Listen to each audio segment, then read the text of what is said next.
So good afternoon, everyone. Welcome.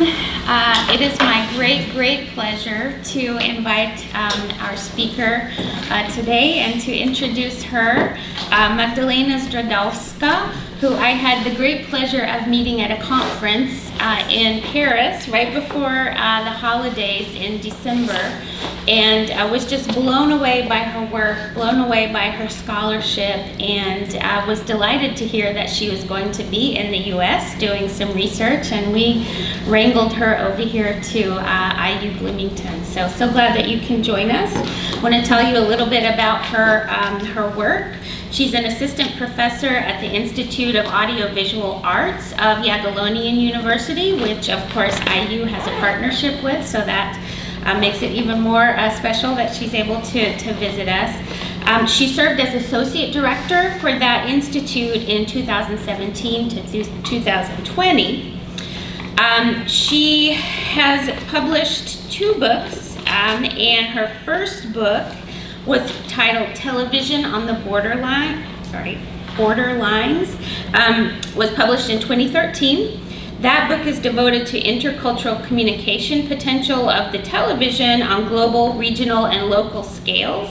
And part of the book is devoted to Polish national and ethnic minorities and their own television programs produced together with the Polish public television.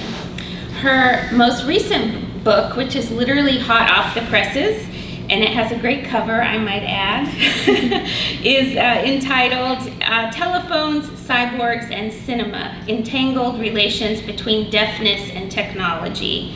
That book, like I said, was just published. It combined deaf and disability studies, history of technology, and the ethnographic field research she conducted, including participant observation and interviews, many of which were conducted using Polish Sign Language. That book was published in 2021 by Jagiellonian University Press. The work that Magdalena is sharing with us today is based on her continuing project on the deaf history of cinema. The main objective is to present and analyze the complex mutual relations between deafness and cinema as a form of art and as a form of technology, with special emphasis on sound introduction and expansion. She investigates the ways deaf communities and sound amplification technologies for the deaf influence cinema, and how cinema changed deaf communities and their sign languages. And I want to say another sort of a shout out to another initiative that Dr. Zdrodowska has been instrumental in putting together, and that is the Reconfigurations Research Platform, which Maria Bucher from IU as well, from the History Department and Gender Studies, and I have been participating in, and very grateful to you for inviting us. That is a group of a research interest group on disability studies in Eastern Europe that promises to be very vibrant, really creative ideas that Magda has brought together for that research platform, and we're looking forward to continuing with you on that. So without further ado, her talk today is entitled Deaf History of Cinema and Independent Deaf Filmmaking in Poland and the US. And welcome once more to the talk today. Thank you. I should also thank our co-sponsors, the Polish Studies Center, the Media School, and the Center for Documentary Research and Practice, which partnered with REEI for this talk. And so, once again, thank you. Thank you. Thank you so much for this very kind introduction. And thank you for having me here today. As Sarah told you, I would like to present a part of my ongoing project, Deaf History of Cinema. It is very heavily affected by the pandemic, so I still consider it a work in progress to a great extent. And so I would really very much appreciate all your comments and suggestions. So I will just go straight to the presentation. I would like to start. I will be showing you some films made by deaf filmmakers, but I would like to start with some research questions, or rather like theoretical questions that I have, and As it happens often, the things are very straightforward and easy at the beginning. I just thought that I will be investigating amateur deaf film movement, but the more films I've seen, the more the very term amateur became more problematic. And at first I used this because this term describes actually very many films made by deaf, and it fits very nicely into this Polish phenomenon of amateur film movement in the 1970s and 80s. So at first I thought it would be empowering for deaf filmmakers to make them a part of this nationwide film movement. But actually, as you will see, very many deaf films are made by professionals and in a very professional manner. So, and I believe it would be quite hard for these people to be regarded as amateurs. So I decided not to use this term, although it connotates love and passion for film. But it also connotates low equality and expectation that these films will not be analyzed in professional terms, which is something I would like to do. So the next term that came to my mind is an independent film that I actually used for this for the title of this presentation, and it will be more appropriate in the context of deaf movies. Although it is also very tricky, in fact. It is usually placed within dichotomies like artistic film versus commercial, alternative versus mainstream, challenging the viewers versus standardized. And it can be, deaf film do not fit neatly into these binaries. And for example, some of those films are financed by the governmental institutions, so it also makes those independence quite tricky. So I would like to use this term independent film as an expression of independent voice by filmmakers in response to economic, political and cultural constraints in cultural production as well as social order schemes. So, as Batrast and Eriksson put what in their opinion is the independent film movement. There is also a nice concept that I came across recently that is interdependent film, and it is used in feminist filmmaking, and the very term interdependence is also very strongly used in disability studies. So, and I have this intuition that it describes filmmaking as a social and economic process based on dependence and therefore or cooperation, trust, care and community decision making. So it is very strongly embedded in disability studies. It is coined by David Mitchell and Sharon Snyder when they describe disability cinema. And it also corresponds to the Cassandra's Hardley term collaborative interdependency that he used when she describes her ethnographic work of script writing for theater with her respondents in Russia. And I think it is also very interesting and tempting to use the term small cinema, which is coined by film researchers investigating small national cinematographies like in Scotland, Scottish, Bulgarian cinema. And it is very interesting because those films are described as unseen cinema, that it is not that very popular in their communities. It describes, yet it is globally distributed and shown on global market on film festivals. So this I think may be interesting to place deaf film within this matrix of terms. And another thing that turned out to be quite tricky is what makes film and filmmaking deaf. It is also not that obvious the more films I'm seeing. And it is actually even more complicated issue because the binary is here stronger between deafness and hearing, which is not always a clear distinction. and it is especially the case with filmmaking, which is a group activity. So I believe the deafness can be placed in several spaces, so to say, within film. It can relate to deaf artists, deaf filmmaker, and I relate here to the Christopher Kranz idea of hearing line that he applies to analysis of 19th century literature, English literature, and he of course borrows this term from the color line from William Dubois. There is also the concept of deaf experience that is very much used in deaf art and in deaf painting, especially in the movement, in the Devia movement. And I would like to play also with the concept of deaf gaze, which is of course borrowed from Laura Mulvey's male gaze. And last week I have participated in the presentation by Erin Moriarty. She is a deaf ethnographer and filmmaker from Gallaudet University.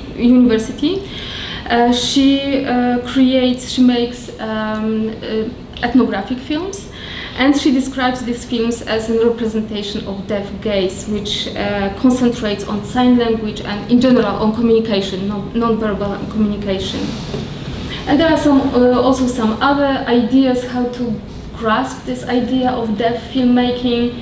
Patty Doerr and Karen Christie wrote about cinema of deafhood, which can be related to, for example, feminism cinema, that is to describe the content and the form that challenges the dominant patriarchal cinema in the case of feminism cinema.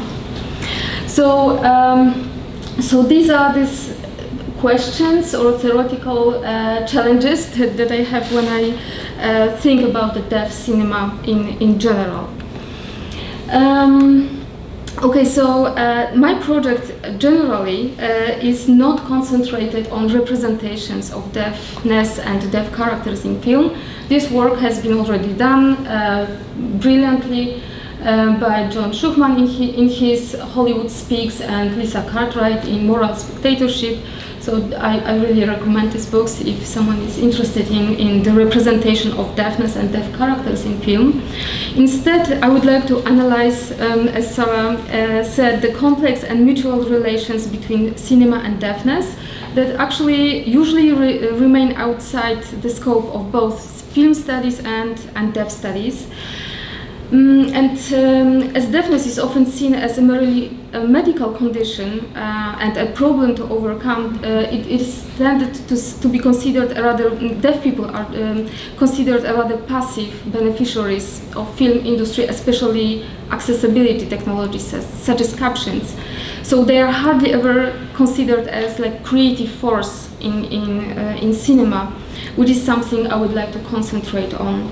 At the same time, moving pictures have influenced profoundly deaf communities, and the crucial element with cinema is that the act of the recording of movement itself, which is the core of film. And in fact, film was the very first technology able to register sign language. So I believe it can be said that for deaf people, film and camera in general fulfilled the very similar role that writing fulfilled for hearing oral cultures. And this unprecedented possibility of recording sign language was recognized by the deaf very early in the history of cinema. And while I will be speaking, there is the first sign language film from 1913 being played. So I would like to start with the National Association of the Deaf Motion Picture Fund, because that's when the American deaf community recognized this potential of film as a registration tool for sign language. In 1999, George Veditz, the person that is signing here, who was the president of the National Association of the Deaf, announced a nationwide funding campaign to establish Motion Picture Fund. Its aim was to produce films portraying the masters of sign language. Veditz himself was regarded as a master of sign language, and role models of the deaf community. The context of this cinematic plan was foremostly to oppose the growing power of oralism, the view that sign language is inferior and form of communication and shouldn't be used. In 1880, during the Congress of Educators of the Deaf in Milano, sign language was banned from deaf education, and Veditz actually recognized this great possibility film gave to the deaf and wanted to use it deliberately as a weapon in a cultural war that the deaf community was fighting at that time. He also wanted to make deaf heritage, deaf sign language immortal, as does writing for speech, for oral language. And he actually wrote, films will transmit these friends of the deaf, he meant masters of signing, in their habit as they lived, to future generations of our class, and it will also preserve in all its graceful purity this beautiful language of ours, and go far to remove one of its main objections, in that it has no fixed form. So $5,000 were collected in '99, and thanks to that, 20 films were produced within the next 10 years. And I would like to draw attention to the fact that in '99, film as a technology had something like 15 years, so it is a very fresh technology, and Charlie Chaplin will make his first film in 4 years, so it really shows how fresh and thoughtful Veditz was. But there was also an opposition in National Association of the Deaf, because film was regarded as very cheap entertainment, and deaf elite thought it is not noble enough to serve the deaf cause. They prefer to raise monuments and create parades or something like this. So he had to fight for this project, especially when it turned out that so much money was collected. And so he wanted to create a portrait of elite of this community, and from today's perspective, it is very, or maybe it is not very striking.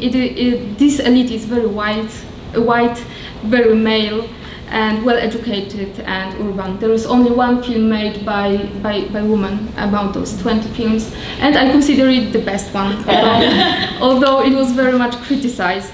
She was criticized for not having a cinematic face, although not of these super handsome white men had to fit the standards of beauty. Actually, they were not commented in this area.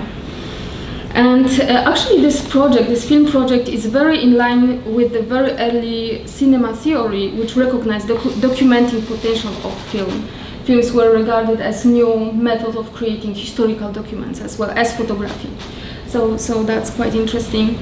And actually this project fulfilled its role because and today allows linguistic, historical and comparative analysis of the evolution of American Sign Language. As you can see here, there is an actual scholarship being conducted basing on these 20 films.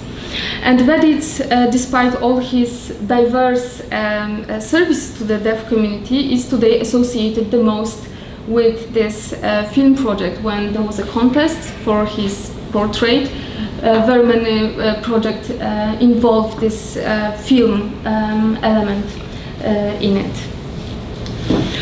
To the great extent, the NAT films, the National Association of Deaf Films, created the norm for the recording of sign language and signed poetry and storytelling till today. I'll just show you a Polish example, a poem or story signed by Adam Stojanov. It is a story about a rabbit and a turtle, and it is very specific type of sign language poetry. The whole story is signed with only one hand shape, which is B. So he used only this shape. So exactly as 100 years ago, there is a still camera placed in front of the signer, who is dressed in black and stands against dark background so that his face and hands are visible. And foremostly, there is no montage, which is the most crucial element of film and storytelling and meaning making in film. In recording of sign language and sign poetry, one shot is considered to be the proof of excellence of the performer. So I would say it is a 0 degree of film, as Roland Barthes would say. This norm, and in fact ideal, is present till today.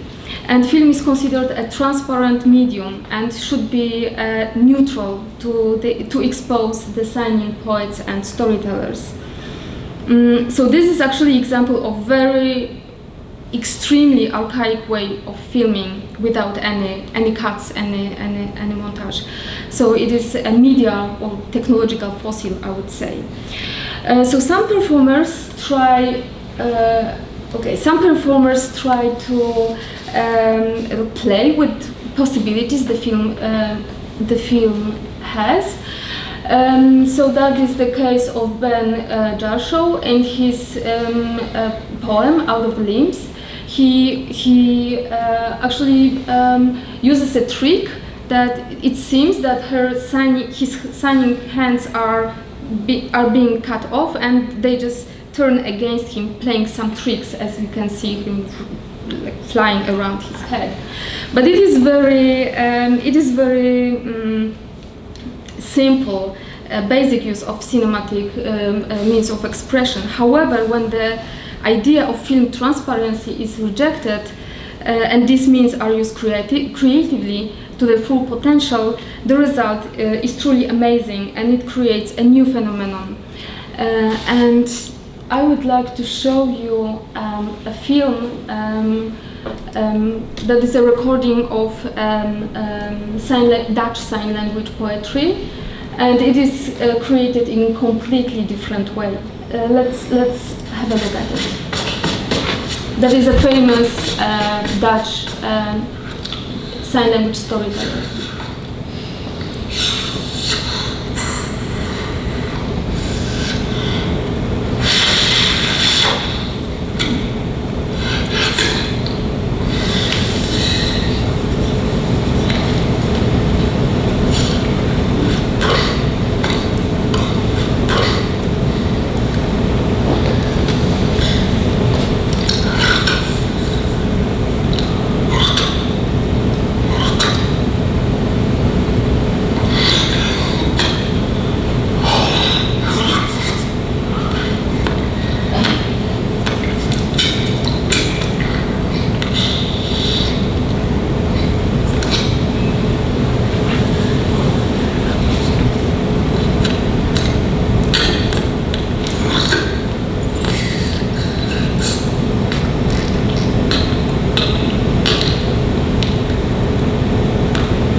I think we can stop here. So as you can see in this example, this film is filmed in a completely different way. The camera is extremely close to the signing performer, and it is in a constant move. It is not stable in front of him, and the camera is following his hands, his details of his face, his fingers. And there are very many, this whole story is shot from the very many camera angles, and the montage is very intense and is an important creative aspect of this film. So it is a very uncommon way of filming signed performances. Maybe that's because the filmmakers are hearing people. Maybe I think it is very visible, and you can say that from this film. Because close-ups that are used very intensively here disrupts the flow of the meaning for the signing viewer. And it makes film more challenging because some portions of the meaning-making apparatus, which is the body, are missing from the frame. In this case, film creators place the artistic form over the meaning and the integrity of the poem. Another interesting thing is the presence and importance of sound. And that is quite striking because, of course, sign language is far from silent. There are very many sounds in there with this pooping and making the sounds of breathing and exhaling. And these sounds are very much exposed in these films. And the sound is an equal layer of artistic expression, just as the visual techniques. So generally, when I have realized that in the United States deaf people were using films so deliberately and for benefit of their community, I started to wonder if in Poland deaf people also were making films. And at that time, that was a time when, as Sarah said, I was doing participant observation in deaf clubs in my city, in Kraków, where elderly people used to meet twice a week. And I just started asking if they remember any people with camera, deaf people with camera, if there were some films being made. And just deaf filmmakers started to emerge, just one after another. So it turned out that in communist Poland there was a surprisingly strong deaf film movement. And due to pandemic, I was not able to do my research to the fullest yet, but I have talked with several deaf people who are making movies from the very late 1960s to the and 70s, 80s, and also later on. Oh, sorry. So one of them is Olgierd Lech. He's a passionate filmmaker and also automotive enthusiast, a talented constructor and tinkerer, and he's on both of those photographs on the right-hand side in all his filmic glory with all his equipment. And for him, film was a technological curiosity and a challenge, and also a way to document his own experience, passions, and film. And he uses film as a storytelling medium about his family and his own life. And I would like to show you one of his earliest works. Okay.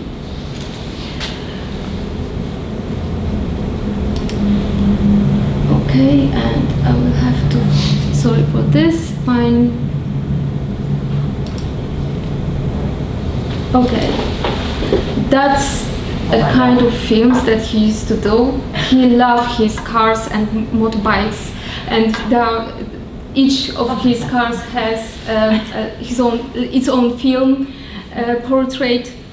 And of course, in some ways, this footage parallels with many movies made by hearing and also other deaf Polish people, while cameras started to be cheaper and more available in the late 60s in Poland. Most prominently, there were films like mountain films were made, hiking films, the recordings of sports events. And what catches the attention here is the attention paid to the visual effects achieved by the work of camera, not the attractiveness of the view, for example, of the mountains themselves. So when he was talking about how he shot this, it was really daring, because he was riding around the city with this camera in one hand, because it is handheld camera. And he also constructed a special platform to shoot this kind of shots, that there's this camera very low above, very close to the ground. And For him, filmmaking was and still is a creative activity, but also a technological challenge to a great extent. And he made movies about all of his cars, as I said, and other vehicles. For example, he's 80 right now, something like this. Last year, probably because of COVID, he constructed electric bicycle, and he also made a film about this bicycle. But I would like to show you another film. It is actually a film with a story. The title is like The Forest Truck, and let's have a look at it.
I think it's a film made of frustration, as being a driver on Polish roads.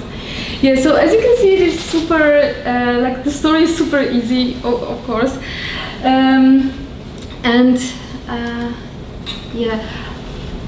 Actually, the film is a result of one of national film and video workshops for the deaf that were organized by the Polish Association of the Polish Association of the Deaf 5 times between 1996 and 2002, and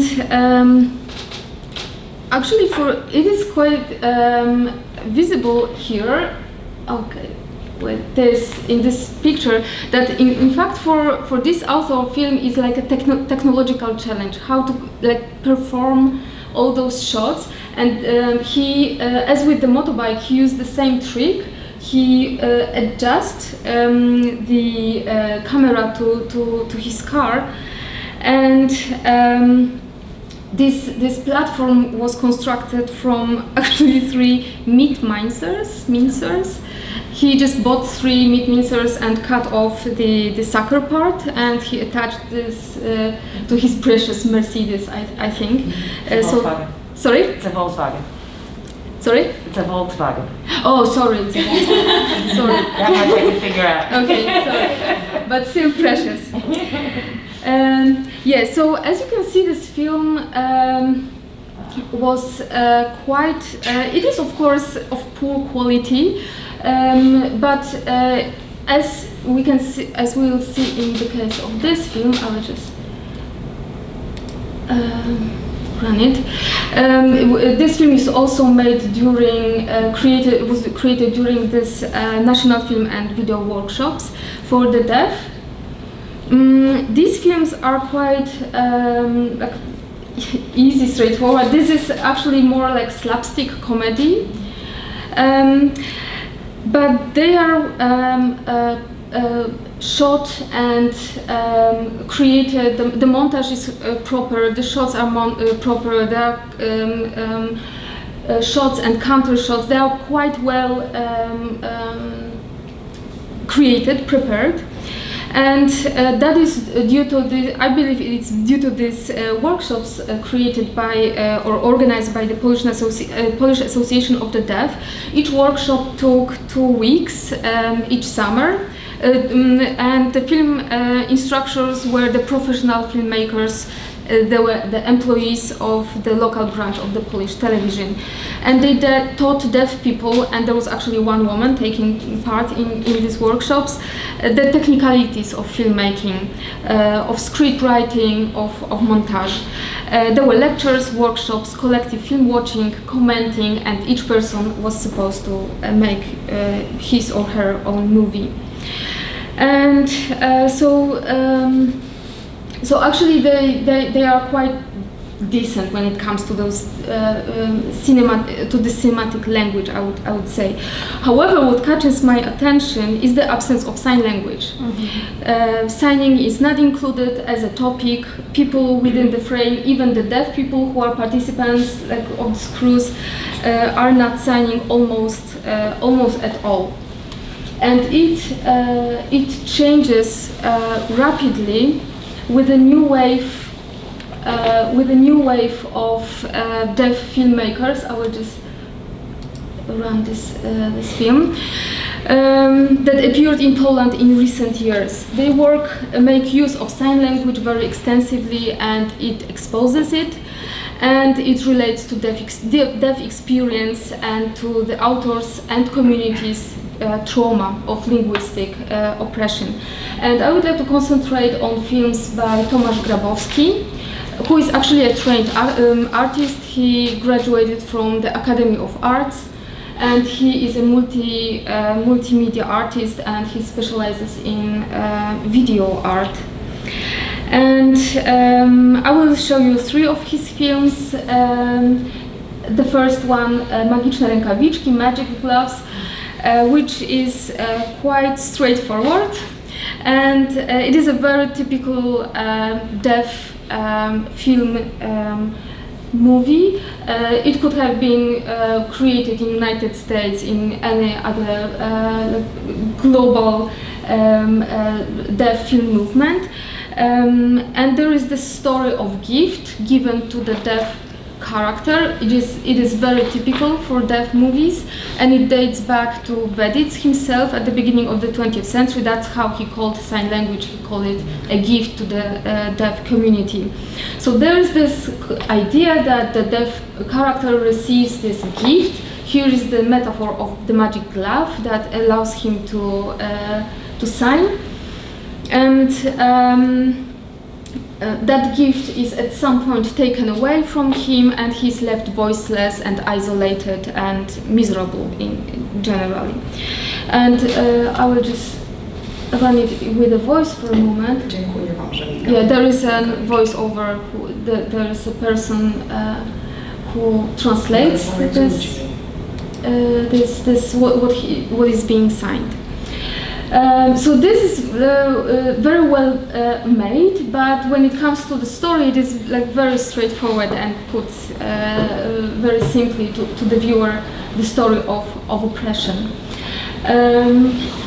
That is it is different with his next films.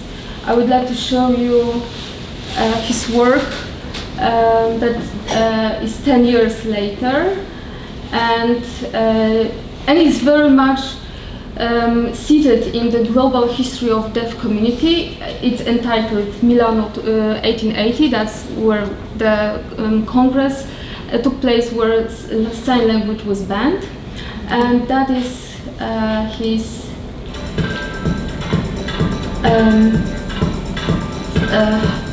video art piece regarding his experience and relating to the Milano Congress as well.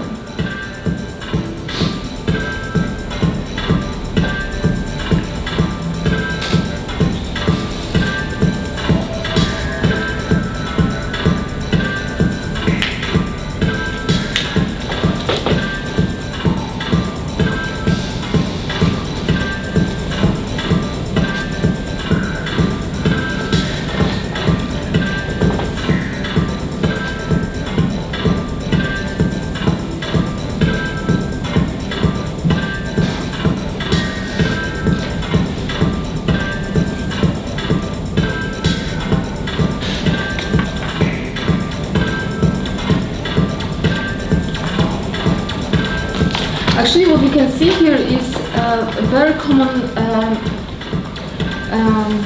path of deaf storytelling about the oppression and trauma is like reverse violence, when the deaf people silence the speaking and hearing community, as you can see with this sewing the speaking mouth so that they are closed. And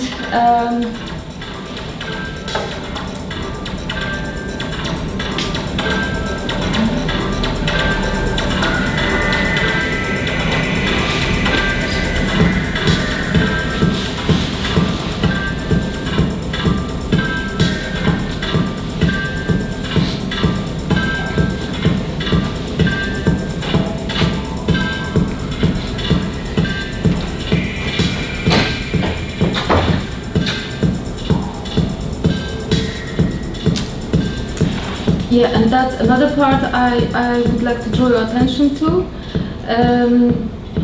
This act of putting a blue tape over the mouth is very intertextual, and it relates to the works of American deaf. As you can see, there is a blood, of course, running from the speaking mouth, and it relates to the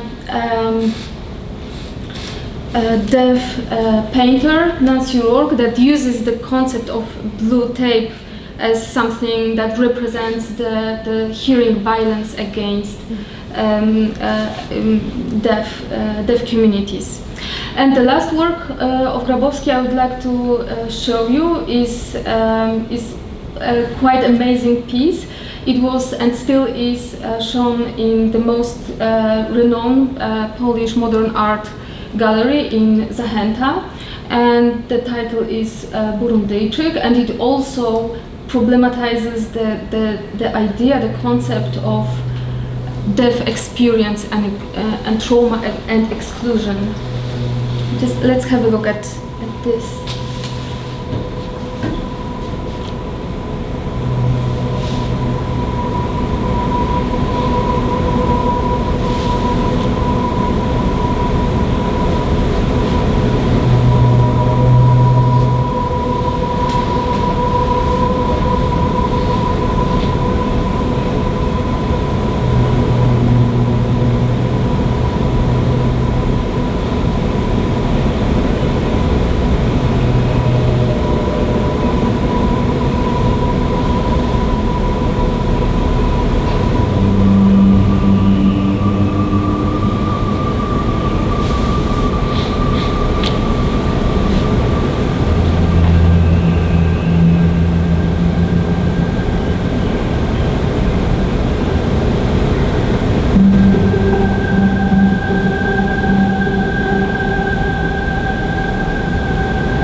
Okay, so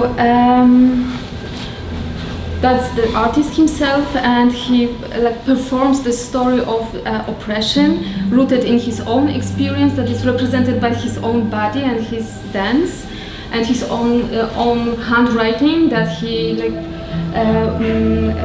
erases from this board when these official statements about deaf community are being put on the screen.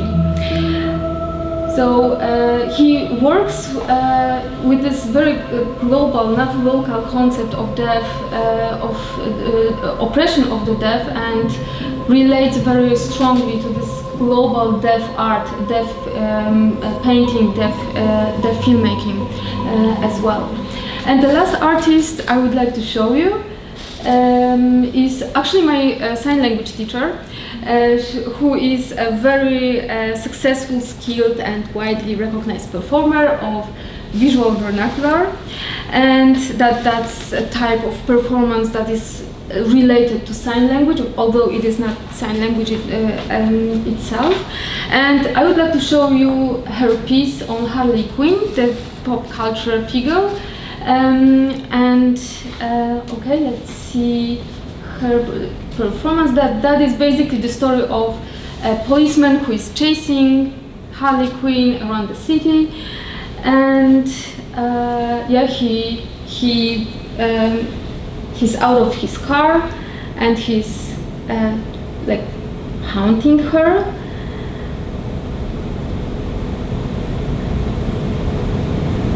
I would like to draw your attention how the cinematic techniques are used, not in how the story is filmed, but also how it is signed. So, for example, he uses shots and counter shots, some very comic book aesthetics, with this hand being held here, and we can see someone is on his knees. The gun is being like dropped off, and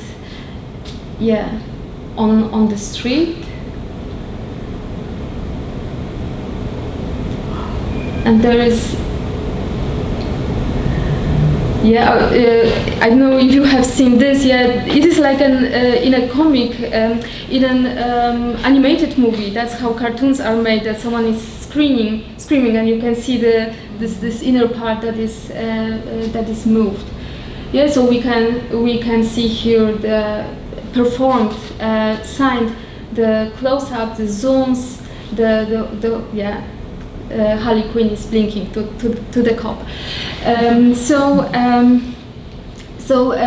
Edyta Kozub actually she uses film as a dissemination medium.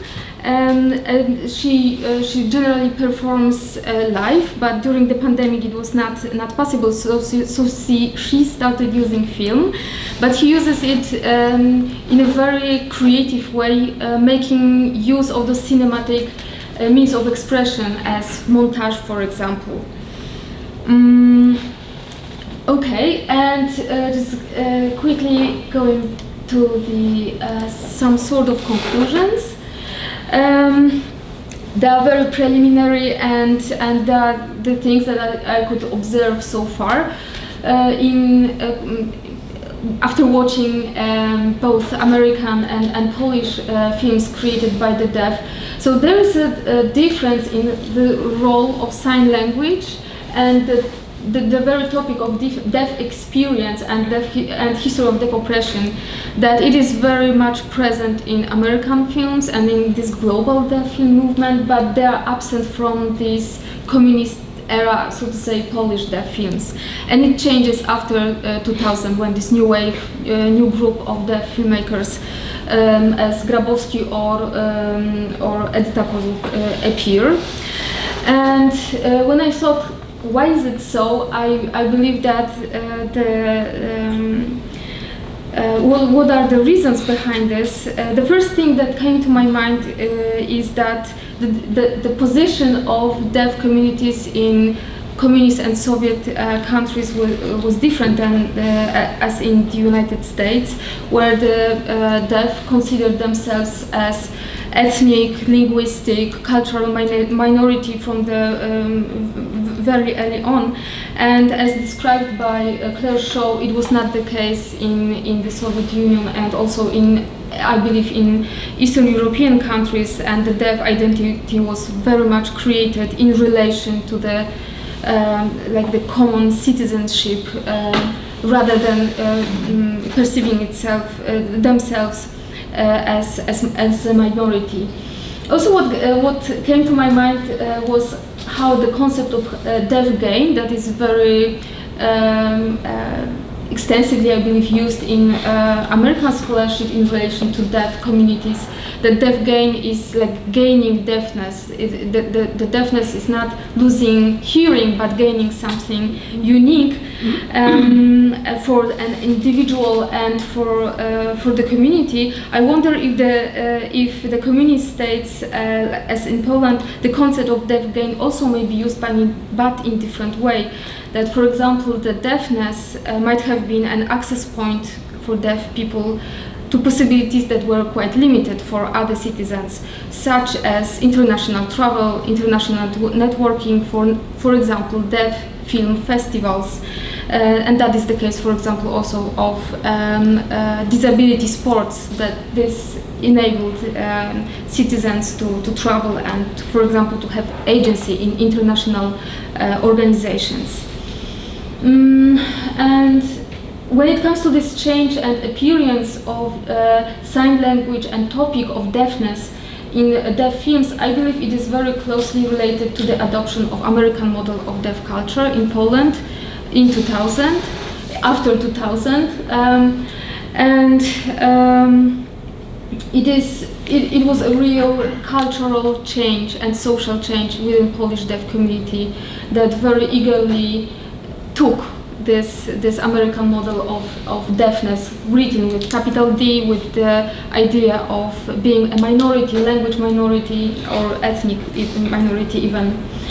And the last thing that I would like to mention is the rise of social media and the pandemic that actually accelerated the deaf filmmaking, because social media first made signing a very easily performed way of communication through social media with video conferencing, Zoom, and even first when on Facebook it was not possible to like record film yourself signing. People used to very easily upload YouTube films to the Facebook. It was easily done. So deaf people made use of this visual component of communication through social media. And with the very cheap smartphones and other equipment, it made filmmaking and communication in sign language very easy. So if we compare camera and film to writing, in relation to deaf people, I believe the social media would be the printing press that really introduced democratization of access to filmmaking and this visual form of communication. So that would be all from me. Thank you very much. Thank you, Magda, for this really fascinating talk. We have time for questions, and I see Elisa is ready. Oh. Yes. Magdalena, thank you so much for this fascinating talk. I have a lot of questions. I will address them. It's like more technical, contextual, and just pick whatever you want to answer. So you touched in the end in your conclusion about the difference between the United States and the kind of Soviet and communist differences. So, but in the case of filmmaking and maybe even economical, social, and cultural support, what were the differences? And I'm asking that because my grandparents are deaf, and when they came migrating from Belarus to Israel, they are in total shock. Because in the Soviet Union, they thought they are elite. They had their own kind of clubs. They had their own places and spaces, cultural spaces, when they developed themselves, and they knew how to write, how to read. In Israel, it's completely different situation because it's portrayed as handicap, as this very kind of background, and so this difference was very severe. And a lot of my deaf kind of family members came back. They didn't want to live in this kind of conditions. So this is the first question about this economic and cultural differences. You start your talk with what make cinema deaf. So what is make a cinema deaf? Because I really appreciate the fact that you did not spoke about the representation, like how does it represent. But I'm just thinking about, for example, when subtitles were created in order to show them to kind of hearing people, or how much it was important, the mouth gesticulation, that other deaf people, like, okay, the question is how international deaf cinema is, because if I look at kind of Polish cinema and I'm a deaf person from France or from United States, so how the part of the gesticulation is playing. Yeah, so thank you again. Thank you. These are wonderful questions. Actually, they are really great. And I will start from the last one. If you are a deaf person in Poland, you have basically no access to Polish contemporary cinema because there are no subtitles for Polish people, for Polish films in Polish language. So deaf people are able to like watch French movies, American movies, and they know them because they are subtitles, but they don't know Polish. They don't even go to Polish to see. Well, there are some problems with going to the cinema right now in general, but they didn't know the Polish like cinematic culture almost at all. So that's one thing. I think that's the part of a bigger problem of international accessibility of deaf culture in general, which is very much colonized by American Sign Language and by American deaf community, which is partly because of the proposal of deaf culture with capital D is so attractive and so powerful that is and it is adopted as a whole bunch of ideas, and it is interesting to see how for Polish deaf their history is the Gallaudet protest in the 1980s. The Polish history, like from the communism era, for the young deaf people, it is neglected. They don't recognize it as deaf history because, for example, the Polish Sign Language was not appreciated. There was artificial signed Polish. So on this basis, it is like this history is rejected. So they are looking for some other heritage, and it is the American heritage, basically. I'm not sure how it is in, for example, Czech Republic but in Poland it is very, very much visible. The first Polish conferences organized by the deaf started with the film on Gallaudet. Protest at Gallaudet University of the deaf students, in United States. So that's the thing. Which is interesting, but there is a huge generational gap in general, because of that, and it is I believe you could see this in these films that especially with Grabowski, he's very self-aware and very like American in how he uses this concept of trauma, of oppression, of minority, being a member of minority as well. And when it comes to the first question, I thought about this because these very first American movies, in the black and white ones,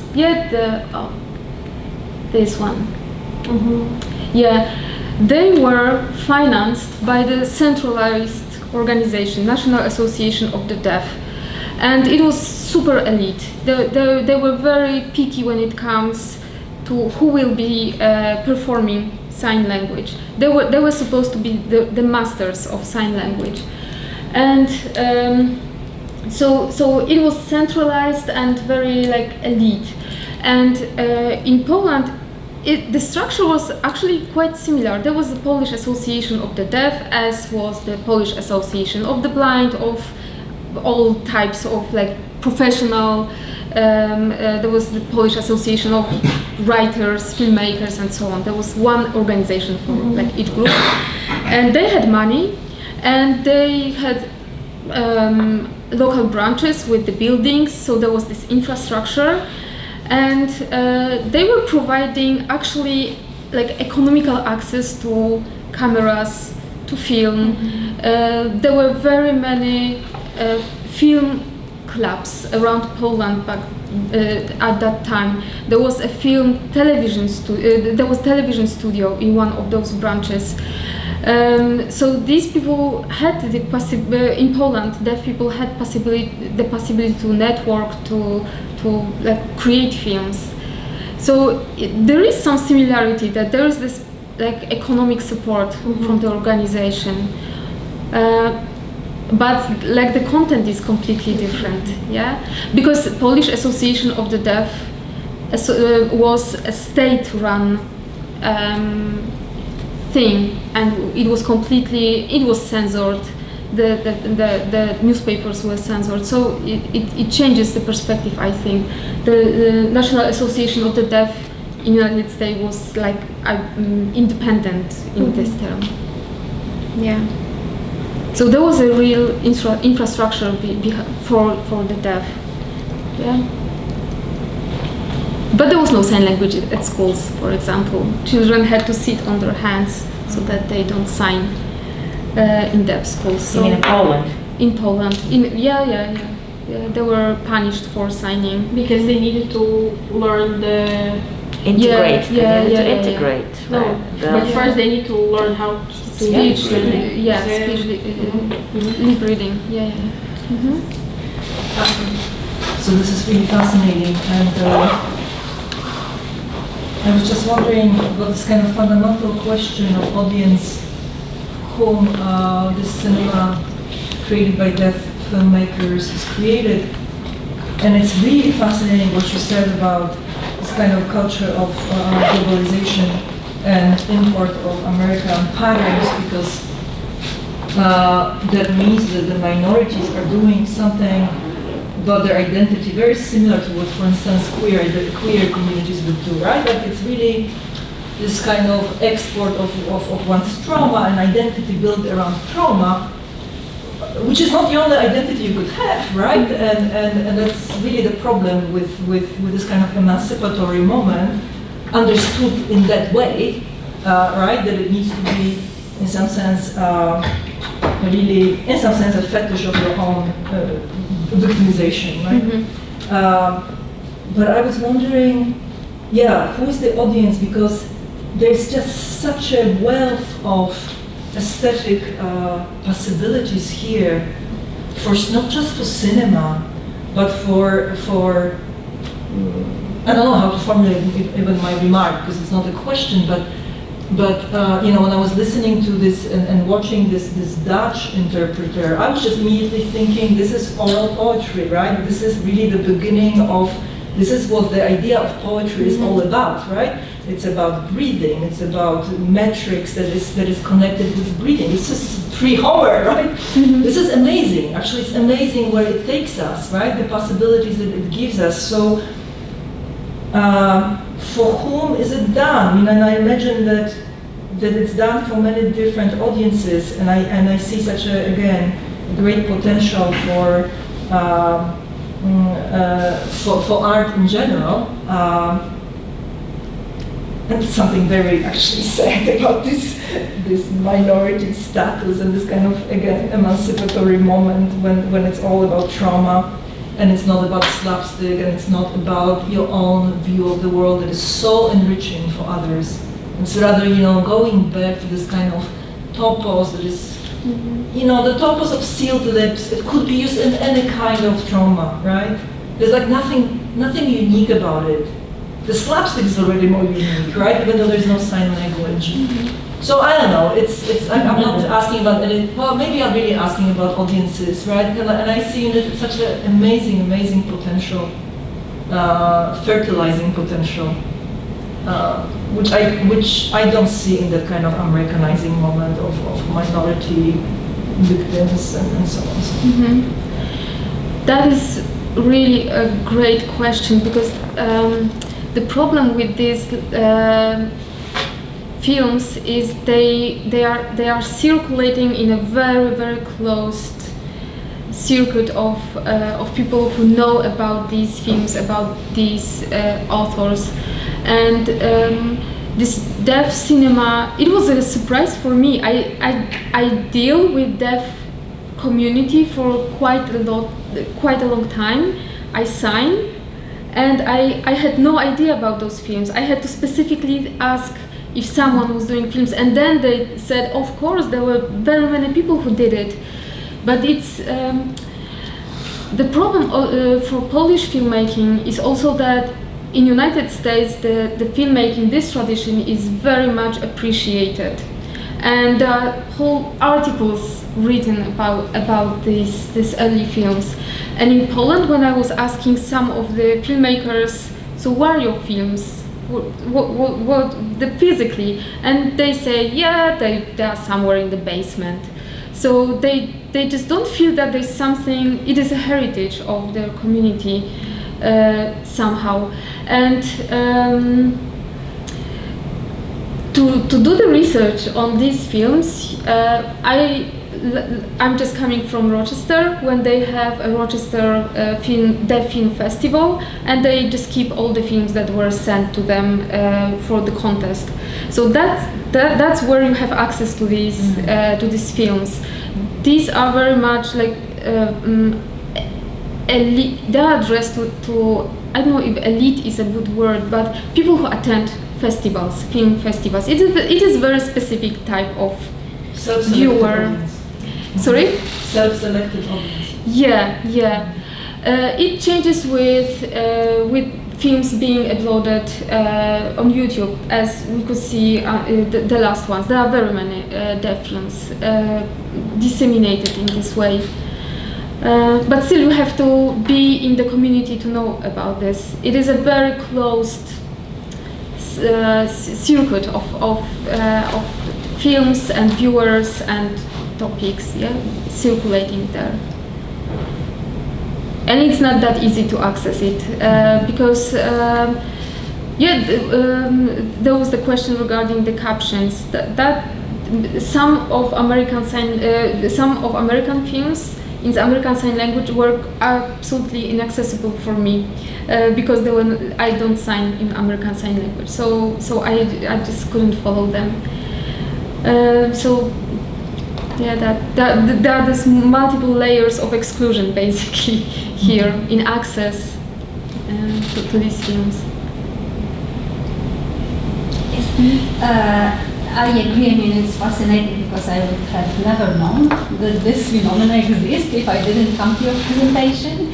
So and this is what Jana asked about the audience. I've been thinking when I watched this clip that you showed, is there like common projects between, for example, the deaf filmmakers and filmmakers who can hear to produce or to work on the common film, the common project? And I'm asking like Poland or maybe the other countries, because it seems to me that with the technology it would be really possible to make it and to more integrate, mutually integrate, rather not like, the deaf people, they need to integrate. No, it's rather we need to mutually integrate and to understand each other.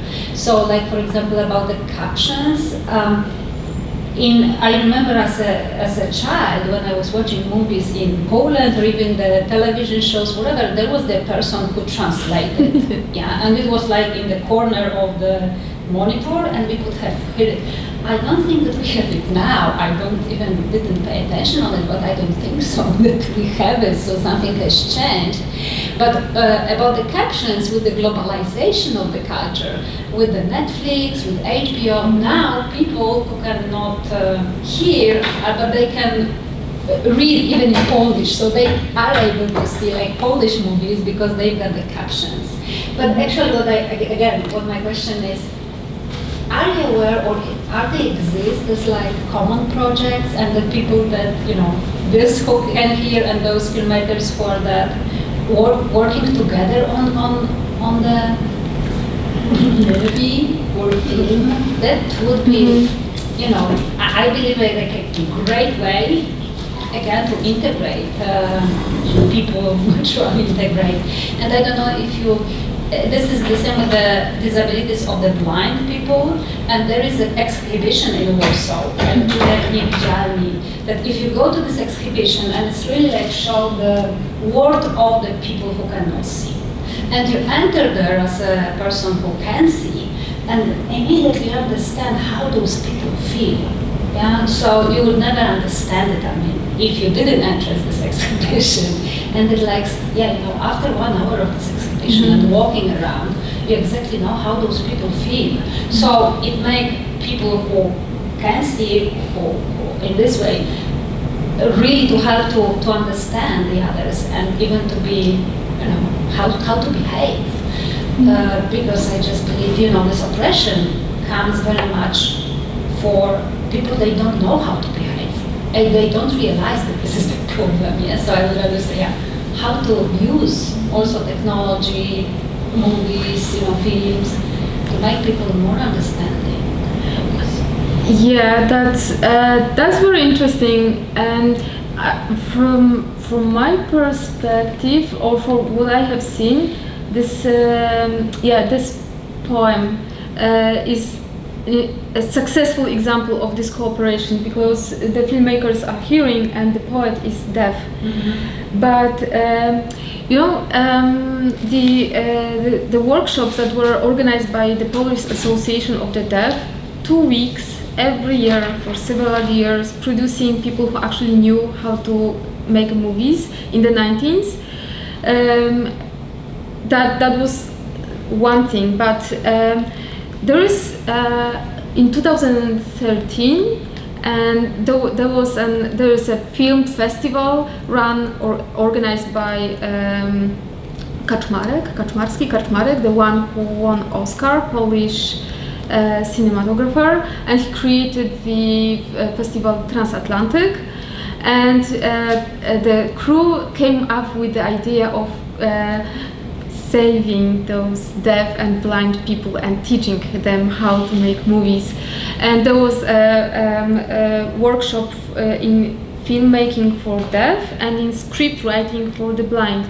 And I met the people who organized this workshop, and I asked them if they were aware of the fact, and of course they marketed them as the first workshop for the deaf filmmaking ever. And I asked them if they know that there was the whole series of 2 weeks workshop being prepared throughout the old 90s, and they just didn't know. So they were offering 2 afternoons workshop for people who actually perfectly well knew how to create films. And it was okay for those deaf participants. I talked with them as well, but it was nothing to compare with these long, very intense workshops they had before. And so that's the one thing. And the other, I think that these kind of cooperations very often take, that you talked about, very often take this turn that they are the hearing people teaching deaf people, or and there's this unequal situation that deaf people try to avoid, I believe. So they organize themselves just to avoid this power relations. And actually the blind, the museum you have described, and all those exercises that someone is blindfolded just to have this experience of being blind, they are very much criticized by the blind people.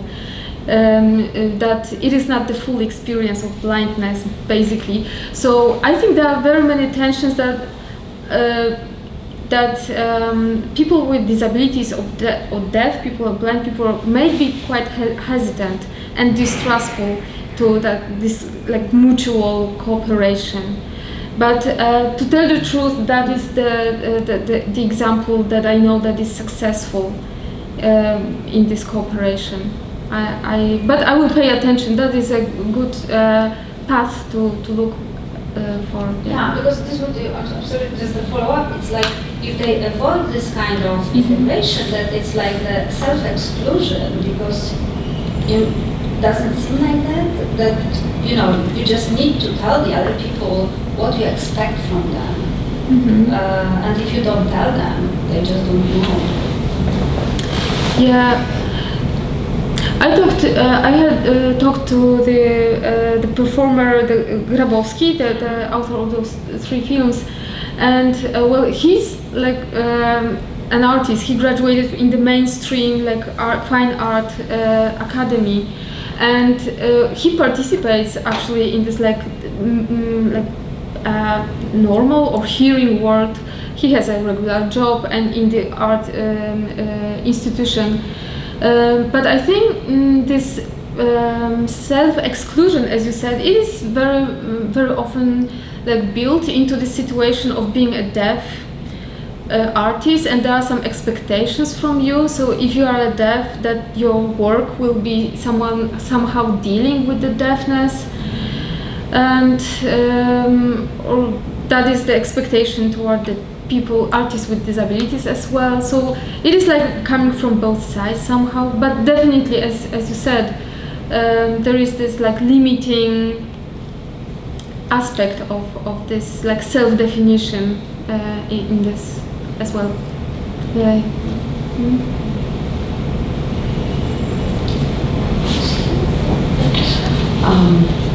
You said that so Polish deaf filmmaking, they basically adopted the American model, and you mentioned that it was the topics and so the general mode of seeing the deaf community in Poland, seeing themselves as being a minority.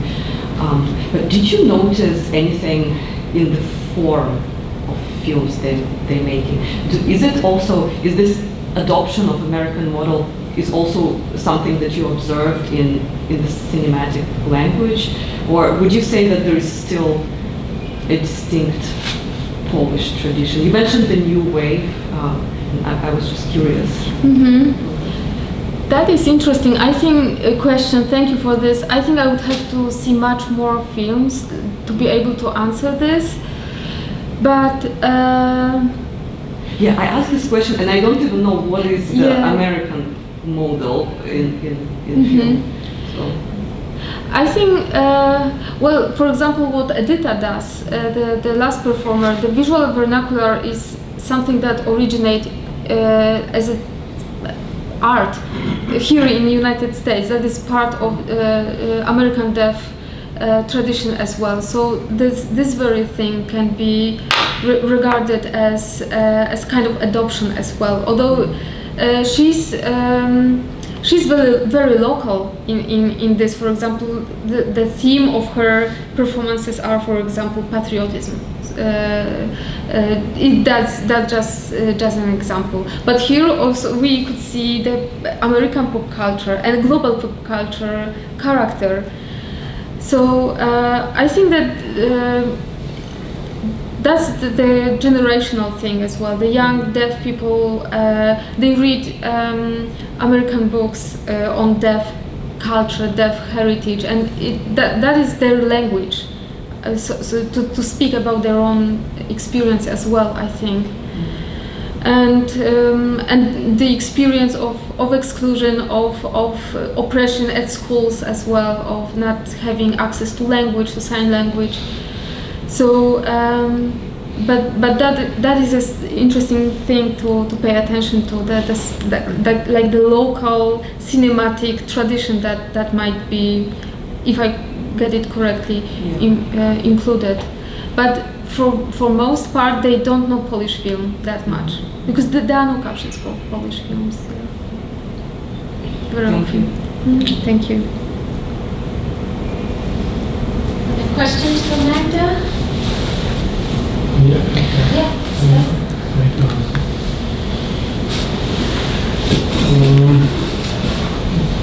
Are you somehow trying to conceptualize the difference between silent film and deaf cinema? Because it's completely different experience from my perspective. So when you don't have any acoustic dimension of the film while you projecting the film or performing the film, and you just remove all sound from the film. For example, and early film immersion, silent film immersion, with different context. Especially it's interesting when you're saying just deaf community is elitist one. So early silent films were lowbrow entertainment for non-respectable communities, and they were demonstrated in a bit different context, like cinema theater or white cube of a fancy gallery space. Plus, different experience even before cinema were brought into cinema theaters, separate places for showing the films. Before it was just distance vitoscopes, like you can just like watch small bits of movement, whatever, and it's like it was part of like scientific revolution as well. And the silent piece you showed, like, yeah, it's like it's more about like scientific observation of preservation than just like artistic expression or spectacular pleasure to observe this kind of films. Yeah, so I'm just like thinking, and I don't know, it's like, yeah, the question was about conceptualization, because even in all these like contemporary films that you like demonstrated, they are all different. So the like first one about Ray that is just completely mute, and it's a kind of a taboo even in sound films. You have to have like kind of a room noise, like humming of light or something. So it doesn't exist in vacuum. And part of other films, they're like sound, and part of pleasure is just like a rhythmic like music. So for the audience who can enjoy like at full all these films. Yeah, but like my general question is about like silent films. Even they have like intertitles. You don't have to like hear to enjoy this kind of entertainment, and completely different after like 30s and like sound was introduced. So just like one whatever it is. That's really very fascinating because, as you said, silent films were very accessible for deaf audiences, and when the sound was introduced, it was a like massacre for deaf audiences, and they were trying to do something about this. For example, they tried to persuade Hollywood producers to maintain silent movies, or at least the intertitles, the boards with white text on it, which was of course not possible. And there was this withdrawal in the American context from the cinemas of the deaf audiences, and they turned into the theater. And there's this boom in deaf theater at that time, and also in filmmaking. They do movies they make movies for themselves, for the community. But actually, there is something like 10% of deaf people are absolutely deaf, that they cannot hear, but most of them can hear something. So sound in deaf movies is a little bit tricky. When I was doing research at Gallaudet, there was this one person who Gallaudet is the university for deaf students with deaf faculties. It's all deaf, and they have archives of the papers of famous deaf creators and people. And one of them was creating movies at campus, and he came with these movies once to the city, to the other film club, and he came back, and there is a note that there's some, sound is really important in films. Hearing people are very crazy about sound, and he was just not paying attention to this when he was creating films. But when I was watching deaf movies, most of them do have sound. And the deaf creators cooperate with sound editors, and there's someone hearing very often taking care of sound. And they can perceive sound as well, like the vibrations, for example. So some of those films are silent in a very, they fulfill the definition of silent movie. But very many of them do have sound, and it is most of those films do have sound, and it is important in these movies. But partly sometimes the sound is very the music is very not matching. So we can see that they paid attention, so they knew that there needs to be some soundtrack, but it is random. But sometimes they, for example, work with, as Grabowski does. I asked him because he's like almost completely deaf and he uses music and he dances as well. So so I asked him how he does the montage, for example, and he does it like he watches how the sound is visible on the screen. So he doesn't hear this, he can't hear this, but he's able to like create a like really decent film with sound. So it is also a visible or visual element for them as well. Yeah, it's another like dimension of democratization of editing software. So before you won't be able to do something. Yes, that's true. That's true. You know, I just wanted to say that what I really appreciate about the kind of project that you're working on, and I don't mean to sound patronizing, I'm just sort of thinking through as I'm saying this, is that you're really kind of challenging us about what we center in our assumptions about agency and about perception and about performance and about pleasure and about sort of our sensory existence, our embodied sensory existence in the world, in relation to this particular medium, so that you walk in thinking, having assumptions that you had, and what this does, as short as it was, is really kind of fly in the face of those assumptions. And so I feel like I'm less able to stand up and speak intelligently about things that I thought I understood before. but like I feel like that's really good because it's letting me listen a little differently to this incredibly different set of possibilities that frame the experience of the deaf filmmaker. So that just thank you for that gift. Speaking of gifts, thank you. That's a good one. Yeah. Thank you very much. Absolutely. I think that is a terrific note on which to end.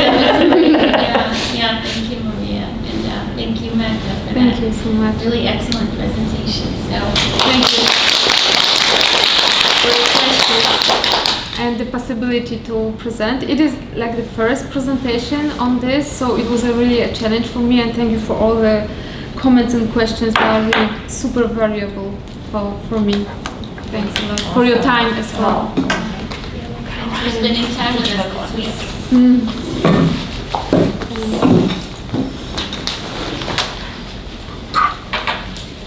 Safe trip. I'll be in Thank touch. you. Yeah, we'll be Yes. Yeah, bye bye. Thank you. See you later.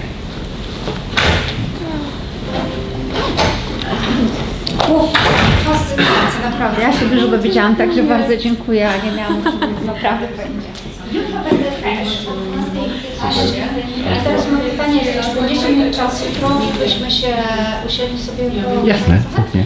Nie, bo my jesteśmy umówione po, prawda? Tak, właśnie nie wiem, czy ale Już wyłączam. Ale pewnie.